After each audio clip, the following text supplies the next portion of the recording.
출애굽기 19장 말씀입니다.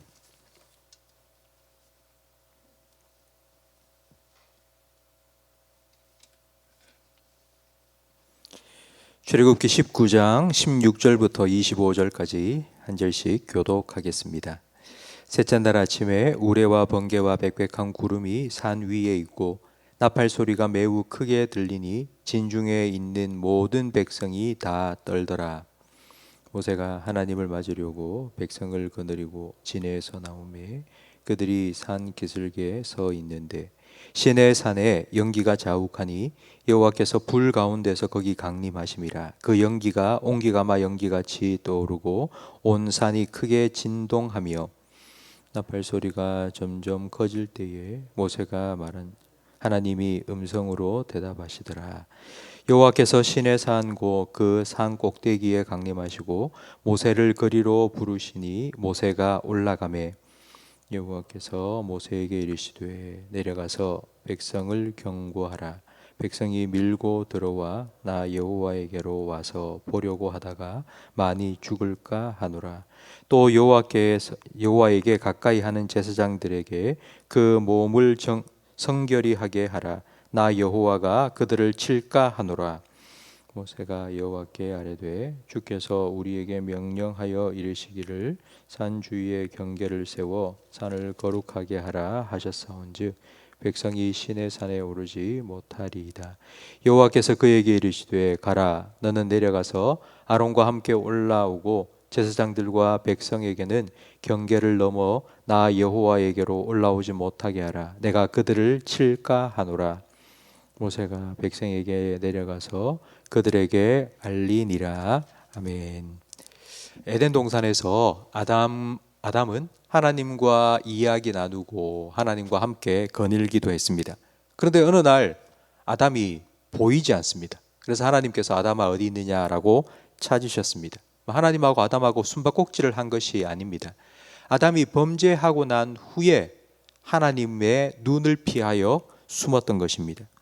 범죄한 사람은 거룩하신 하나님 앞에 설 때에 두려움을 느낍니다. 이사야 선지자도 하나님을 처음 만났을 때 할렐루야 하고 하나님을 반갑게 맞은 것이 아닙니다. 나 죽게 되었구나, 나 죽겠다라고 부르짖었습니다. 하나님의 거룩하심 앞에 자기의 죄를 깨닫고 죽음의 두려움을 느꼈던 것입니다. 그러니까 죄인이 하나님을 만난다는 건 매우 위험한 일입니다. 마치 사람이 맨 눈으로 태양을 정면 응시하는 것과 같습니다. 사람이 맨 눈으로 태양을 바라보면 눈동자가 타버립니다. 그러니까 죄인이 하나님을 만난다는 건 자기 스스로를 죽음에 빠뜨리는 것과 같이 위험한 일입니다. 그래서 하나님께서는 이스라엘 백성을 만나러 오실 때에는 16절 말씀처럼 우레와 번개와 구름과 불 가운데에 임하셨습니다. 그러니까 이 말은 하나님께서 여기 임하신다는 것을 모든 사람이 다 알 수 있도록, 그래서 두려움을 갖고 그 하나님의 거룩을 침범하지 않도록 하나님께서 임하신 것입니다. 그런데 이스라엘 백성은 의외의 반응을 보입니다. 21절 말씀에 여호와께서 모세에게 이르시되 내려가서 백성을 경고하라. 백성이 밀고 들어와 나 여호와에게로 와서 보려고 하다가 많이 죽을까 하노라. 이스라엘 백성이 하나님을 두려워해서 하나님을 피하여 숨을 거라 예상했는데 그 예상과 정반대로 오히려 하나님께 밀고 들어와서 하나님을 보려고 했다는 것입니다. 그들을 향하여서 하나님께서는 절대로 그렇게 하지 마라, 그러다 죽는다라고 경고하라고 말씀하셨습니다. 실제로 구약 성경에는 하나님의 거룩을 침범하다가 죽은 예가 기록되어 있습니다. 사무엘상 6장에 블레셋에게 빼앗겼던 하나님의 법궤를 다시 돌려보내어 줬을 때 벳셈에서 사람들이 그 법궤를 받았습니다. 그리고는 그 법궤 안에 뭐가 있는지 뚜껑을 열어보다가 수많은 사람들이 그 자리에서 죽었습니다. 다윗이 왕이 되고 난 후 법궤를 자기 왕궁으로 옮겼습니다. 수레에 싣고 옮겼는데 그만 수레가 덜컹거릴 때에 우사가 그 수레에 손을 대다 그 자리에서 하나님의 치심을 당하여 죽고 말았습니다. 하나님께서는 이런 불상사가 이스라엘 백성 가운데 생기지 않도록 경고하신 것입니다. 그냥 나오지 마라. 그냥 나를 만나러 나오다가 죽을 수도 있다고 경고하셨습니다. 그런데 여기서 한 가지 의문이 생깁니다. 왜 이스라엘 백성들은 그렇게 불과 우레와 구름과 나팔 소리 가운데 하나님이 임하셔서 두려워 떨면서도 하나님을 만나려고 나온 것일까요? 왜 하나님을 보려고 했을까요? 그 이유는 19장 1절 말씀에 나온 것처럼 이스라엘 백성이 출애굽한 지 3개월밖에 되지 않았습니다. 그러니까 애굽에 있을 동안 이스라엘 백성은 애굽의 신들을 늘 가까이 하며 살았습니다.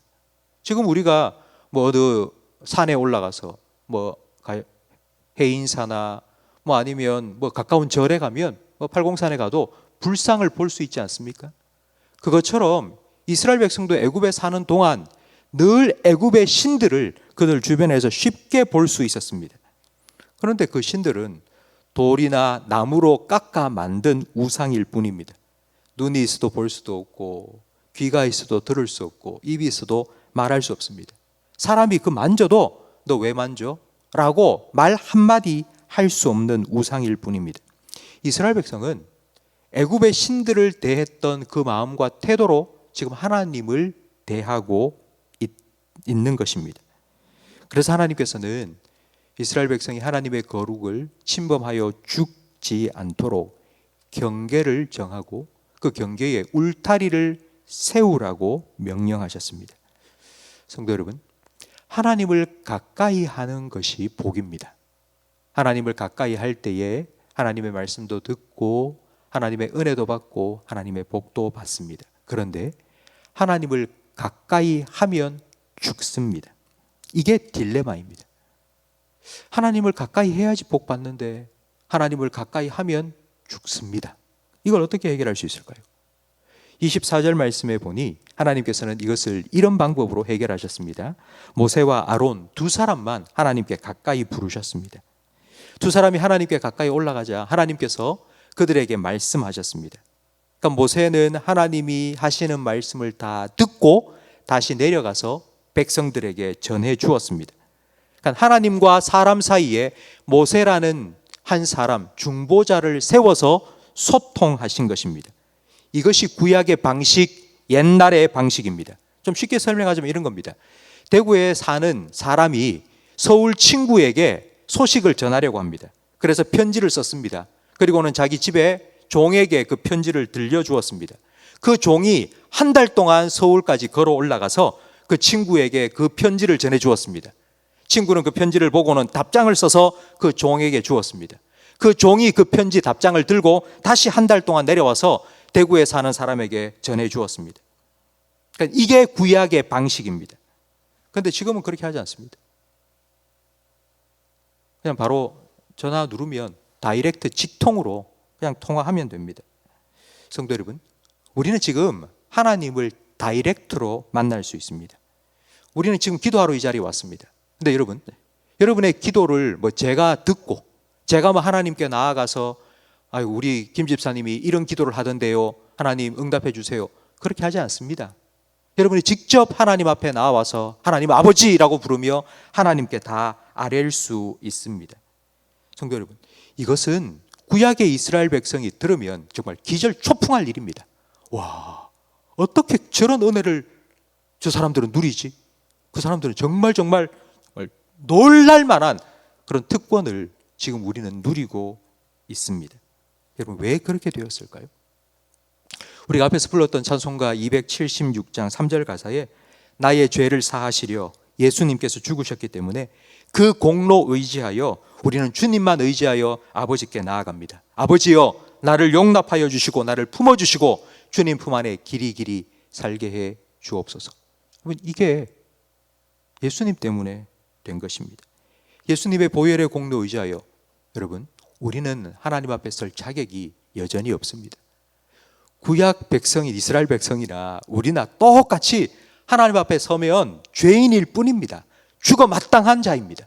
그러나 예수님께서 우리 죄를 대신하여 죽으심으로 예수님의 십자가 보혈로 우리를 덮어주셔서 우리는 하나님의 용납하심을 받고 은혜의 보좌 앞에 나아가게 된 것입니다.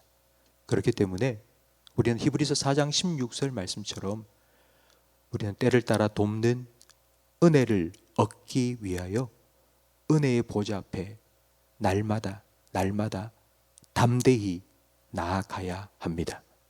성도 여러분, 어제 내가 어떻게 살았는지 생각해 보면 하나님 앞에 설 자격이 없습니다. 과연 하나님이 나 같은 사람 기도 들어주실까? 이런 마음이 듭니다. 그러나 우리는 내가 잘 살았기 때문에, 내가 성경 말씀을 많이 읽었기 때문에, 내가 전도를 많이 했기 때문에, 봉사를 많이 했기 때문에, 그래서 하나님 앞에 설 자격이 있고, 그래서 하나님이 내 기도 응답해 주시고, 그렇지 않습니다. 우리는 오직 예수님 때문에 하나님 앞에 나아가 하나님께 아뢰일 수 있고 하나님의 복을 받을 수 있습니다. 그러면 이 사실을 명심하시고 날마다 은혜의 보좌 앞에 예수 그리스도의 십자가 보혈 공로 의지하여 담대히 나아가시고 때를 따라 돕는 은혜를 얻어 살아가시기를 주님의 이름으로 축복합니다. 기도하겠습니다. 하나님 아버지, 감사합니다. 주님 앞에 절대로 설 수 없는 죄인인 우리, 아무 자격 없는 우리, 예수님의 십자가 보혈의 공로로 구원하여 주시고 오늘도 이렇게 기도의 자리로 불러주셔서 하나님의 자녀된 특권을 누리게 하시니 감사합니다. 하나님, 우리가 이 은혜를 받은 자답게 날마다 은혜의 보좌 앞으로 나아가 때를 따라 돕는 은혜를 풍성히 누리며 살아가기를 원하오니 나 자신을 의지하는 것이 아니라 오직 예수님 의지하며 십자가를 의지하여 주님 앞에 더 가까이 나아가 날마다 임마누엘의 축복을 누리며 살아가는 우리 모든 성도들이 되게 해 주시옵소서. 예수님 이름으로 기도합니다. 아멘.